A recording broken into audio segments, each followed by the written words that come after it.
வளைகுடா நாடுகளில் ஒன்றானதுதான் United Arab Emirates என்னும் துபாய். அபுதாபியை தலைமையிடமாக கொண்டு செயல்படும் துபாய், சார்ஜா, அஜ்மான், ராசல் கைமா, புஜேரா, உமல் குயின் போன்ற ஊர்கள். இங்கெல்லாம் மன்னராட்சிகள் தான் சிறப்பாக நடைபெற்றுக் கொண்டிருக்கிறது. இங்கு அதிக அளவில் பெட்ரோல் உற்பத்தி செய்து கப்பல் மூலமாக அயல்நாடுகளுக்கு ஏற்றுமதி செய்யப்படுகிறது.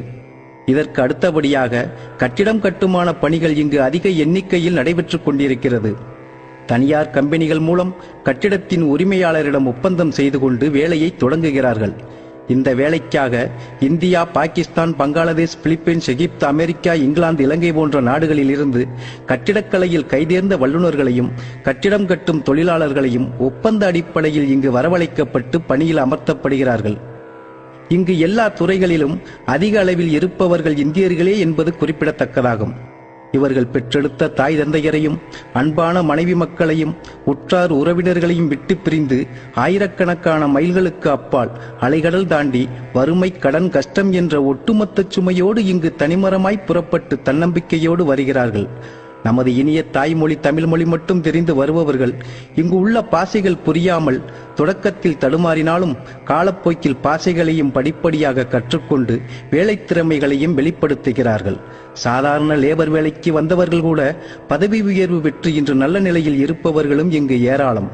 தனது குடும்பத்தின் வறுமைகளை எண்ணிக்கொண்டு உழைக்கும் வயதை கடந்த பெரியவர்களும் இங்கு கஷ்டப்படுகிறார்கள் என்பதை காணும்போதுதான் கண்ணீர் வடியாத கண்களிலும் கண்ணீர் துளி தானாக கசிந்து விடுகிறது. திருமணமாகாத இளைஞர்களும் இங்கு அதிக எண்ணிக்கையில் உள்ளனர். இவர்கள் தொடர்ச்சியாக 4-5 வருடங்களை இங்கு கடந்து விடுகிறார்கள். இவர்களுக்கு திருமண ஏற்பாடு நடக்கும் தருணத்தில்தான் 3-4 மாத விடுமுறை எடுத்துக்கொண்டு பெரும்பாலானவர்கள் தாயகம் திரும்புகிறார்கள்.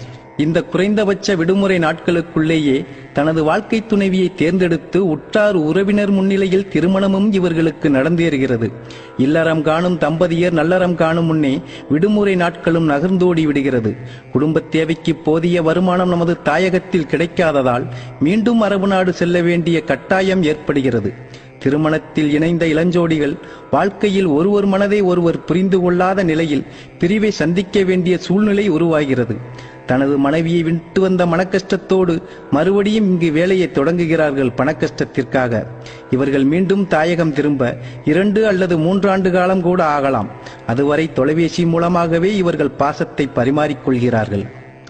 இவர்களுக்கு உருவான குழந்தை பிறந்து தத்தித்தவளும் அழகை கண்டு ரசிக்க முடியாத கண்களுமாய், அப்பா அம்மா என்று நமது தாய்மொழியில் மழலை பேசும் அந்த இனிய வார்த்தையை கேட்டு ரசிக்க முடியாத செவிகளுமாய், தன் குழந்தையை தொட்டு தூக்கி கொஞ்சி விளையாட முடியாத கைகளுமாய், உடல்நலம் குன்றிய தாய் தந்தையரை உடனடியாக புறப்பட்டு வந்து பார்க்க முடியாமல் பரிதாபமாய், இப்படி அன்றாடம் தன் குடும்பத்தில் நடக்கக்கூடிய நிகழ்வுகளை அருகிலிருந்து கவனிக்க முடியாத கணவனுமாய் இந்த கடல் தாண்டிய வாழ்க்கையில் ஏற்படுகிறது.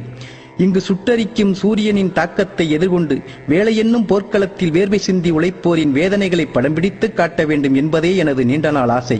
ஏனென்றால் நானும் இந்த துபாய் மண்ணில் கம்பி வேலை என்னும் கடின உழைப்பை எதிர்கொண்டவன்.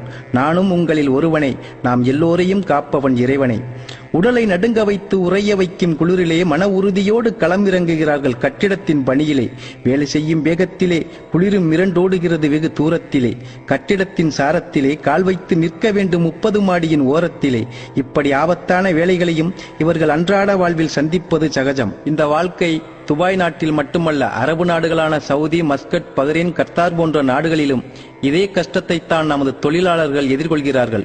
இப்படி கஷ்டப்பட்டு இங்கிருந்து அனுப்பப்படும் பணத்தை யாரும் தயவு செய்து தண்ணீராக செலவு செய்து விடாதீர்கள். இவர்கள் சிந்திய கண்ணீராக பாவியுங்கள். இங்கிருந்து வரும் ஒவ்வொரு ரூபாயிலும் இவர்கள் உழைப்பிருக்கும் என்பதை மறந்து விடாதீர்கள். எப்படியோ தொடரட்டும் இந்த துபாயின் தொழில் வளர்ச்சி, வளரட்டும் நமது தொழிலாளர்களின் இந்த வாழ்க்கை முயற்சி. கல்வி கற்றவர்களுக்கும் கல்வி கல்லாதவர்களுக்கும், தொழில் தெரிந்தவர்களுக்கும் தொழில் தெரியாதவர்களுக்கும், இளைஞர் முதல் வயதானவர்கள் வரைக்கும் வேலைவாய்ப்பு கொடுத்து வாழ்வளித்துக் கொண்டிருக்கும் அரபு நாடுகளில் ஒன்றான இந்த துபாய் நாட்டிற்கு எனது சார்பாக கோடான கோடி நன்றியை தெரிவித்துக் கொள்கிறேன். வணக்கம்.